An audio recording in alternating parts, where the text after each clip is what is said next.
یہ حکیم لقمان کون تھے جن کا ذکر قرآن حکیم کی سورہ لقمان میں آیا ہے؟ کیا یہ پیغمبر تھے یا پھر اصحاب الکہف کی طرح عام اولیاء اللہ میں سے ایک ولی تھے؟ یہ حکیم وہ آپ والا حکیم نہیں ہے جو ڈاکٹر حکیم والا ہوتا ہے، یہ وہ حکیم ہے جس طرح ہم حکیم الامت کہتے ہیں ڈاکٹر اقبال کو، یعنی حکمت کی باتیں کرنے والا۔ یہاں پہ بھی حکمت کے اقوال پیش کیے جاتے ہیں نا، تو ڈاکٹر اقبال کے اشعار پیش کیے جاتے ہیں، ان کی باتیں کوٹ کی جاتی ہیں، ان کے وہ خطبات reconstruction of religious thoughts in Islam, اس کی کوٹیشنز کی جاتی ہیں۔ تو ہمارے جس طرح ایک بچے کو بھی پتا ہے کہ حکیم اقبال سے مراد ڈاکٹر اقبال وہ حکیم نہیں ہے، نہ وہ ڈاکٹر تھا وہ والا ڈاکٹر جو پڑیاں یا دوائیاں دیتا ہے، ان کی پی ایچ ڈی بھی فلسفی میں تھی۔ حکیم لقمان بھی اس قسم کے ایک تھنکر تھے۔ بیسیکلی یہ سوڈان کے رہنے والے تھے، حبشی النسل غلام تھے۔ عرب کے لوگ ان کے اقوال سے واقف تھے، جس طرح ہمیں بچپن میں ہی اشعار آتے ہیں کہ محمد سے وفات ہونے تو ہم تیرے ہیں۔ ہمارے چھوٹے بچوں کو یہ شعر آتے ہیں، اسکول میں سن لیے، لب پہ آتی ہے دعا بن کے تمنا میری۔ ڈاکٹر اقبال کو وہ جانتے نہیں ہوتے لیکن اشعار سنتے ہیں۔ اسی طریقے سے عرب کے لوگ حکیم لقمان کی کہاوتیں، حکیم لقمان کے واقعات وہ بچپن سے سنتے تھے، ان کے محاورے ان کو ایک ریسپیکٹیبل پرسنالٹی سمجھتے تھے، بس اس سے زیادہ کچھ نہیں تھا۔ نبی نہیں تھے وہ، کسی نبی کے صحابی بھی نہیں تھے وہ، کیونکہ قرآن حکیم میں جو سورہ لقمان میں ان کا ذکر آیا تو انہوں نے صرف توحید اور آخرت کا ذکر کیا، کسی نبی کی پیروی کا ذکر نہیں کیا، ورنہ یہ نبی پہ واجب ہوتا ہے کہ جب وہ دین سکھا رہا ہوتا ہے تو وقت کے پیغمبر کی پیروی کا حکم دیتا ہے۔ وہ ایک عام انسان تھے جو دین فطرت کے اوپر تھے، یعنی انہوں نے نیچر کو آبزرو کیا۔ یہ فطرت ایک توئیں والی ہوتی ہے، وہ فطرت نیچر ایک ہے تا، جہاں پہ کسی پیغمبر کا پیغام نہ پہنچا ہو لیکن فزیکل فینومینا آف نیچر، قانون قدرت کو، التذکیر بھی لا اللہ کو آبزرو کر کے ایک بندہ اللہ تک پہنچ جائے۔ اس طرح وہ گاڈ تک پہنچ چکے تھے۔ ان کی سب نصیحتیں پڑھیں۔ پہلی نصیحت ہی ان کی کیا ہے؟ یا بنی لا تشرک باللہ ان الشرک لظلم عظیم۔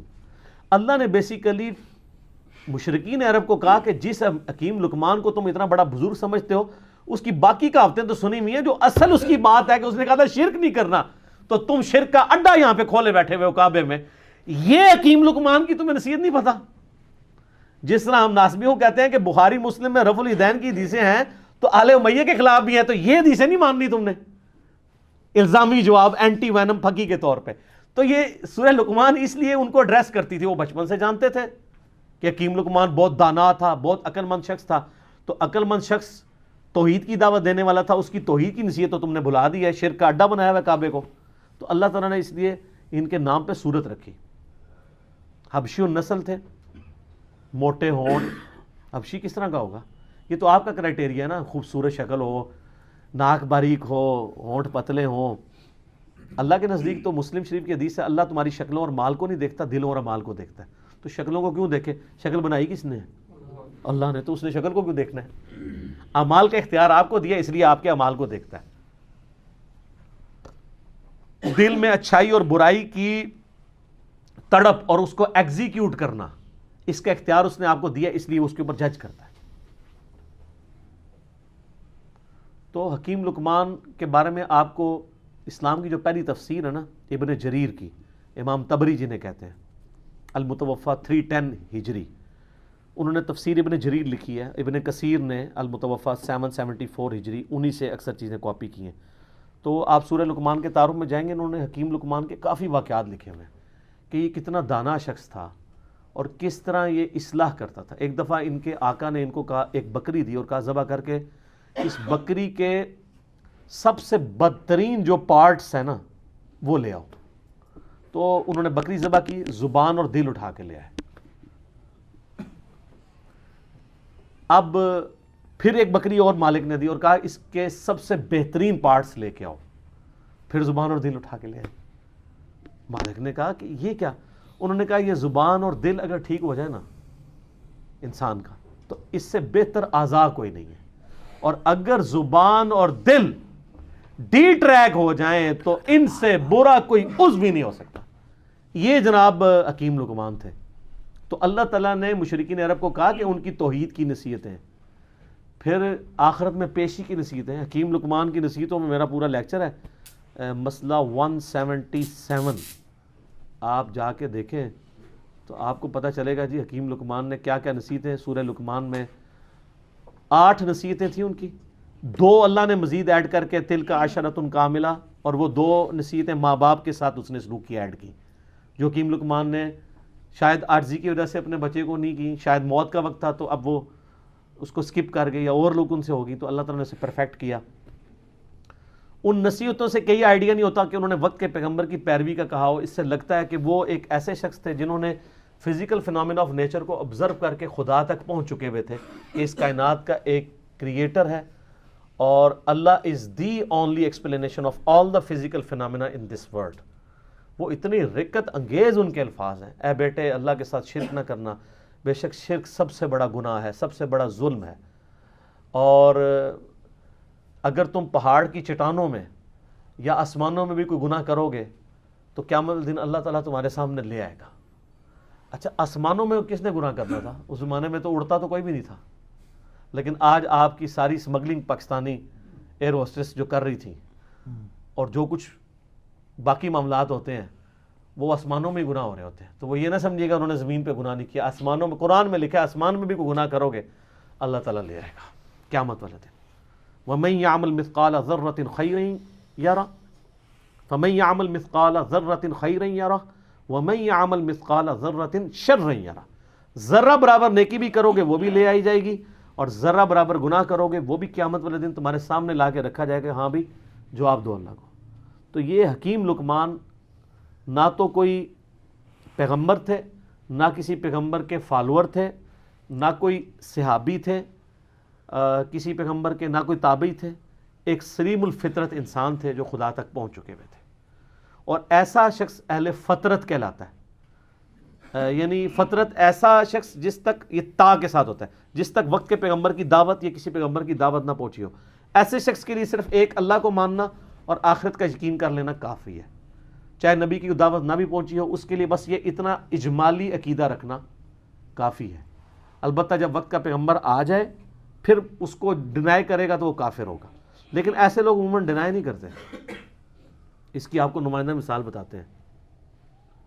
سیدنا زید بن عمر بن نفیل، آپ کو پتہ ہے نا ان کے بارے میں، صحیح بخاری میں آتا ہے. ان کا ایک بیٹا ہے سعید ابن زید. سعید ابن زید کو جانتے ہیں؟ اشرم وشرا والی حدیث والا، مغیرہ ابن شعبہ اور حضرت معاویہ کے ساتھ جھگڑا کرنے والا، اور مولا علی کی شان میں 10 صحابہ کے جنتی ہونے والی حدیث سنانے والا، حضرت عمر کا بہنوئی سعید ابن زید، شروع کے مسلمانوں میں سے. ان کا باپ تھا زید بن عمر بن نفیل. اس کے اوپر بخاری میں چیپٹر ہے. یہ اہل فطرت میں سے تھے. نبی علیہ السلام فرماتے ہیں کہ مجھے صحیح طرح یاد ہے، میں جوانی میں تھا، اس وقت اللہ نے مجھے مبعوث نہیں کیا تھا. ایک جگہ میں دعوت پہ گیا تو وہاں پہ لا کر دسترخوان کے اوپر کھانا رکھا گیا، اور نبی اسلام کی اس وقت عمر 25 سال تھی. تو آپ کہتے ہیں کہ میں نے زید بن عمر بن نفیل کو دیکھا کہ وہ اس دسترخوان سے اٹھ گیا اور اس نے کہا کہ میں بتوں کے نام کا ذبیحہ نہیں کھاؤں گا. ہائے ہائے ہائے ہائے. آپ فرمائے پوری امت بن کے اٹھے گا وہ، اور وہ کعبے کے ساتھ لپٹ کے کہا کرتے تھے اللہ میں صرف تجھے پوجنا چاہتا ہوں. لیکن وقت کے پیغمبر کی کوئی تعلیم ان تک نہیں پہنچی ہوئی تھی. مواحد تھے، وہ یہ مانتے تھے بت پرستی حرام ہے، پیغمبر کی دعوت نہیں تھی. اسلام آنے سے پہلے دنیا سے چلے گئے.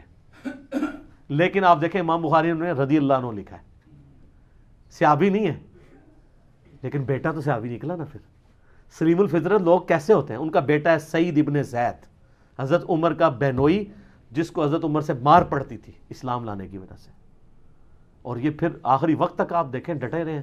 وہ تو آپ کربلا والا ریسرچ پیپر پڑھ لیں، جب سب لوگ مسریت کا شکار تھے، یہ تو اعلانیہ مجموعوں میں کھڑے ہو کے کہتے تھے تم جنتی شخص علی ابن ابی طالب پہ لعنت کرواتے ہو. ہم کبھی بھی اس پہ لعنت نہیں کریں گے، کیونکہ میں نے رسول اللہ سے سنا ہے ابو بکر جنت میں، عمر جنت میں، عثمان جنت میں، علی جنت میں. سنن نسائی الکبریٰ میں اوپر تلے کتنی حدیث ہیں، میں نے اس اپنے کربلا والے ریسرچ پیپر میں ڈالی ہے.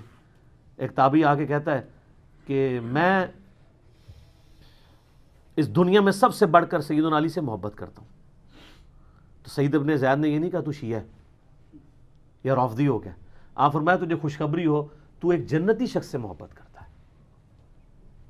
دیکھیں جی حضرت علی کی جن لوگوں نے صحبت کی ہوئی تھی نا، حضرت علی کی انہوں نے زہد کی زندگی اور ان کی اخلاقی اقدار، ان کی انصاف پہ مبنی زندگی اور تقوی والی زندگی دیکھی ہوئی تھی نا، وہ حضرت علی کو as a role model accept کرتے تھے اس زمانے میں بھی. ابھی ایک بندہ آ کے کیٹاگوری، وہ اب سے ابھی یہ بھی نہیں کہہ رہا کہ سب زیادہ محبت تو رسول اللہ سے ہونی چاہیے. یقیناً نبی علیہ السلام سے بھی ان کی محبت ہوگی، ان سے بڑھ کے ہی ہوگی. انہوں نے فوراً کو کہا تمہیں خوشخبری ہو، تم ایک جنتی شخص پہ سے محبت کرتے ہو. پھر سنن نسائی الکبریٰ میں ہی موجود ہے، ایک شخص آ کے جو ہے وہ اس طرح آگے شکایت کرتا ہے کہ جی یہ لوگ حضرت علی پہ سب و شتم کرواتے ہیں. تو سعید بن زید کہتے ہیں کہ یہ ہمیں کہتے ہیں ہم اپنے بھائیوں پہ لعنت کریں، لیکن ہم اپنے بھائیوں پہ کبھی بھی لعنت نہیں کریں گے، کیونکہ میں نے رسول اللہ صلی اللہ علیہ وسلم سے 10 بندوں کے بارے میں سنا ہے کہ وہ جنت میں، اور اس میں 10ویں وہ خود تھے. عشرہ مبشرہ میں ہے زید بن عمرو بن نفیل کا بچہ سعید ابن زید. تو 9 کے نام بتا کے چپ کر جایا کرتے تھے. ویسے ساڑھے ورگا ہونا کہتا سر پہلا تو میں جے اگے تو گنتی دسنے. وہ پہلے باقیوں کے نام بتاتے تھے اور اینڈ پہ کہتے تھے ایک 10واں شخص بھی ہے. پھر لوگ کہتے تھے وہ کون ہے؟ تو کہتے تھے اگر تم ضروری سمجھتے تو میں بتا دیتا ہوں وہ میں ہوں. یہ تھی عاجزی. تو ان کے والد زید بن عمرو بن نفیل وہ بھی اہل فطرت میں سے تھے، جسٹ لائک سیدنا لقمان رضی اللہ تعالی عنہ و رحمہ اللہ تعالی و علیہ السلام. اور سر کیا خوش نصیبی ہے، اللہ کو مواحد کتنا پسند ہے کہ نہ وہ صحابی ہو، نہ وہ تابعی ہو، نہ کسی پیغمبر کی اس نے صحبت کی ہو، نہ کسی پیغمبر کا کلمہ پڑھا ہو، لیکن ایک اللہ کا ماننے والا ہو، شرک سے بیزار ہو، آخرت میں اللہ کی جواب دہی کا یقین رکھتا ہو. اس کے نام پہ پوری سورت ہے، اور اللہ تعالیٰ اس کے اقوال کو توحید کی دعوت کے لیے رول ماڈل کے طور پہ مشرکین عرب کے سامنے رکھ رہا ہے. آپ ذرا دیکھیں کہ حضرت لقمان، سر اس سے یہ پتہ چلا لوگ کہتے ہیں نہیں ساری دنیا برباد ہوگی، اور دنیا تو برباد ہونی ہے، غریباں دی اور ہونی ہے. آخرت آپ اپنی دنیا میں بڑے سے بڑے امیر آدمی سے بھی اچھی کر سکتے ہیں، وہ آپ کے اپنے اختیار میں. لقمان نے کر کے بتائی ہے نا. نہ نبی ہے نہ کوئی صحابی ہیں. اگر نبی ہوتے تو کہتے میری پیروی کرنا، نبی تو کہہ کے جاتا ہے. نبی علیہ السلام نے ہمیشہ اپنی پیروی کا حکم نہیں دیا. تو اگر آپ نبی بھی نہیں، صحابی بھی نہیں، تابعی بھی نہیں، ایک عام اہل فطرت میں صرف اللہ کو ماننے والے ہیں، تو اللہ کو اتنے پیارے ہیں کہ آپ کے نام پہ سورت آ جائے گی.